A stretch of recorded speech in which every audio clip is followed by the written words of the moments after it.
Yeah. I gotta do is want to send her greetings to all of you, especially the ones that she worked with, and especially the ones she recruited, which is a whole bunch of them. Yeah. And I wanted to just bring back one thing. There's some wonderful memories. The last two shows, the last summer show in the Mule Barn, Equity Production, was Gypsy. Mm-hmm. And some of you worked on that show. Put your hands up, those of you who worked on that show. Look how many people worked on that last show. Is Mandy here? No, she was here last night. A lot of people worked on that show in some way or another. And then a few months later, we did the final student production in there, The Merchant of Venice, which is the night the barn burned down during the run of that show. And how many of you worked or were in The Merchant of Venice? Quite a few. Keith Brazil still had hair.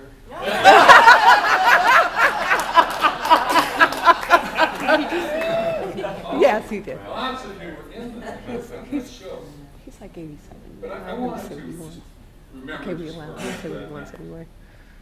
Because you weren't all there, but I was, and 70 of us were. And I remember a few of us were, the show was over and the costume people had put the clothes in the washer and the dryer and all those things. And I don't know who was the last one out of the building, but one of the costume crew would have been, and locked it up and came.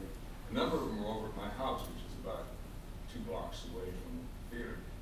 And we were sitting there drinking some wine, and somebody pounded on the door and said, the Mule Barn's burning. And we all ran over there and stood behind this yellow police line, which was already up. And we just stood there, this whole big group of us, and watched. And we saw, some of you have seen the photograph, we saw this Cargill Fire Department guy with his hose. And the hose was out like this is the hose. And the water was, he never even got to the fire. He didn't get that far. And we stood there and there was just a mass of tears as we watched this thing go. And then we remembered Gus the cat. And some of us tried to cross the finish line. In fact, I did. And this cop came over and pulled me back on the other side of the line. And I said, but our cat's in there. And Sarah, David, Woody, you guys talked to Joe a lot afterwards. Did you guys ever decide whether Gus burned to death or he didn't make it? We had heard rumors that somebody saw him in town all scorched but alive. At one point, David, what did you hear? at one point when we were scavenging the ruins, Yeah. weeks later, and the snow was starting to melt off, we did find what looked like a skeleton You of a found- cat around on the backside. There was no way out of that. I don't know. But anyway, Gus was lost in that fire. And What? after a couple hours of watching this, and we could just see it was going, this whole group came over to my little rental house, and there were about 70 of us crammed in there. And I had just that day gone and bought a whole bunch of wine because I was planning for the Merchant of Venice closing night party, which was the following week.